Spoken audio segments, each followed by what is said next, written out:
What is good, YouTube? This is Vortex. I'm back with another RWBY review video here. This is Volume 6, Chapter number 9 that dropped today. As always, guys, these review videos will be roughly out an hour after the initial latest episode that gets pushed out as far as each chapter is concerned, for the most part, unless, like, we've had this specific last week off and things of that sort, but we are back with our regular schedule program here. But with that, guys, let's jump into this review. Now, I want to really briefly just touch on this scene here at the beginning, between the conversation between Emerald and Mercury, where just this shot here was just like really cool for me to see, for us to see, basically, of basically outside shining into the building here, where, like I said, where Emerald and Mercury are at. I really love this shot here, guys. It was just really cool to see. Obviously, we all know and realize that Emerald has basically been going kind of in a different, in a different direction, as far as with Cinder not being here with this, with the group, with Salem and the group here, and in this scene with Emerald kind of questioning things and doubting things, while Mercury, on the other hand, is kind of in a position where he's just like, hey, basically saying, like, we may have lost a couple of things during this whole journey, but I'm kind of just waiting patiently for my time to come, to where Salem has promised us everything, basically, is what he basically said in the scene here, which causes him and Emerald to have a fight scene here. But in the midst of all of that happening, with Emerald doubting and Mercury kind of at a stance of just patience, that we find out that Mercury, he talks about his past with his father, basically being abusive to him growing up, as well as being his teacher in his fighting abilities. That he loses his semblance, and he has to, his father pretty much is abusing him and telling him that the only way for you to get your semblance back is basically kind of like saying, like, you have to beat me. And for this scene here, for both of them to basically kind of be like at a standstill, like I said, with Emerald's negative mindset, while Mercury has a positive mindset, it's kind of at a standstill. But needless to say, guys, I like this scene because they both are, still fighting for something. They just, they seemingly, for the most part, have a reason to fight, sort of. But the next part of the scene kind of nicks that in the bud, where in comes Tyrion, and he pretty much is laughing at both of them, because they, he's like, children, you got to make up your mind what you want to do. What, it's either you want to give up or you don't want to give up. Want to wait patiently. Tyrion pretty much is saying, like, hey kids, if you don't love what what you're doing, you got to figure out something else to do. But it was just funny to see Tyrion just kind of come in and just really just shut down both sides, both the mindset of Emerald and Mercury. But in the midst of all of that, Emerald's pretty much kind of the mindset. Well, you kind of saying, should we give up? Should we leave? And he's like, no. He basically is telling them, like, you're not allowed to leave. That's basically what he said. Like, he's just saying, like, you just gotta make up your mind. Are you gonna love what you're doing, or are you just gonna just kind of wallow in pain? And he was basically saying that for both of them, because even like I said, Mercury is still kind of holding on to a grudge towards his father. In which he said, Mercury said he killed his pops. I'm just like, man, like, that sucks. But he doesn't have a semblance. So, but I just love this scene here, guys, where Tyrion just kind of just shuts everything down and says, make up your minds. You're either gonna love what you do, or you're gonna just wallow in your own pity and pain. But this was a really cool scene, guys. It really was. Now, I'm glossing over some specific stuff that happened prior to this specific scene, just because I want to get to something very crucial towards the end of this chapter.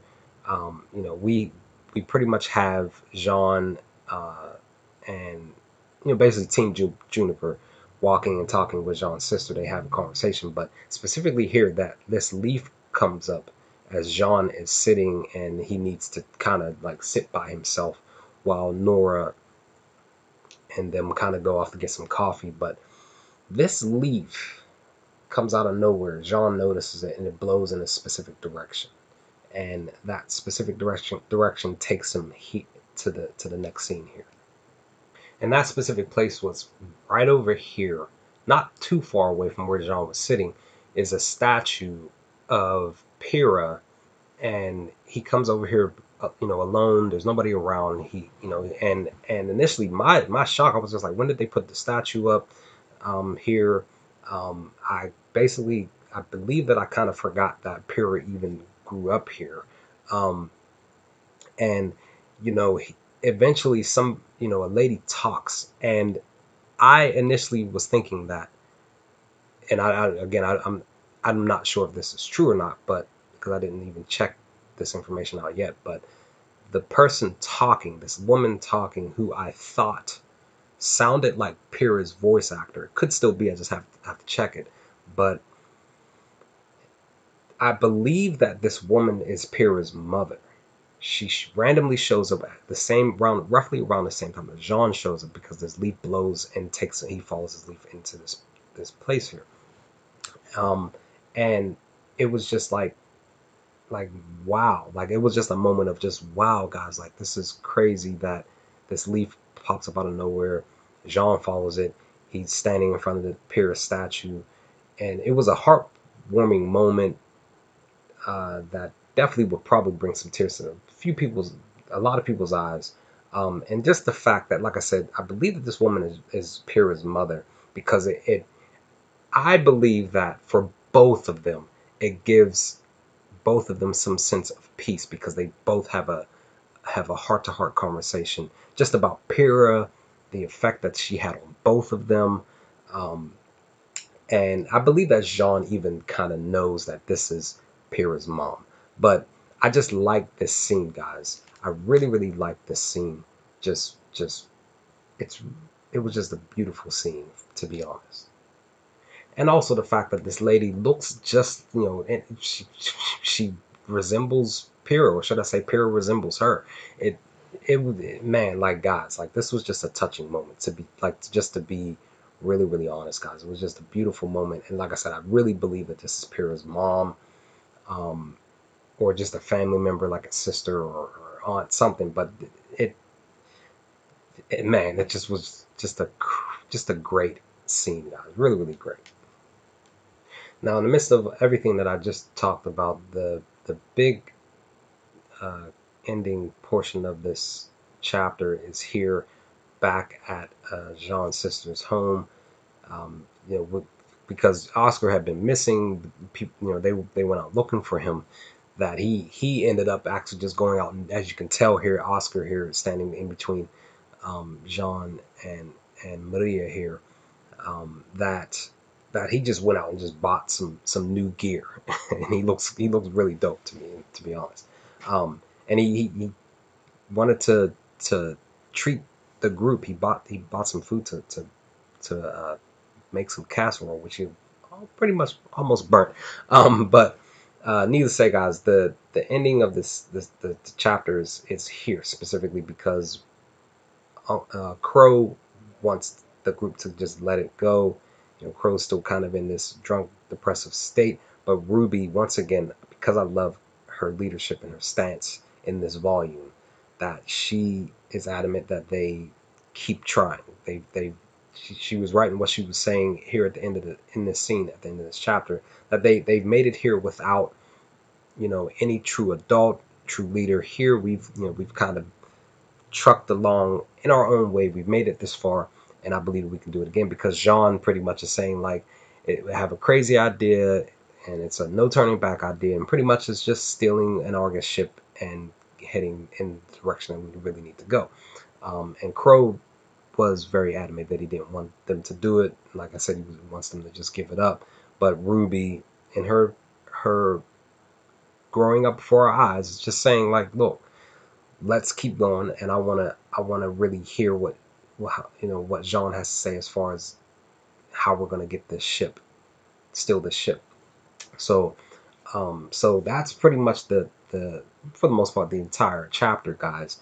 I just love like that roughly towards the end of this chapter, that scene with Jean, and roughly, like I said, it has to be Pyrrha's mom or her sister. It just has to be somebody specific that Pyrrha knew. That I just love this episode, guys. Even the beginning with Mercury and Emerald, their whole conversation, just everything in this chapter was really really really good. I loved it. I really did. So yeah, guys, it was just a great chapter, all in all. So I'm looking forward to seeing what happens in chapter 10 next week. But with that, let me know your thoughts in the comment section on this review. What did you all think of the chapter? What did you all think of this review? Let's have a talk, guys. And I will chat with you all next Saturday with my review of chapter 10 of volume 6. Peace, guys.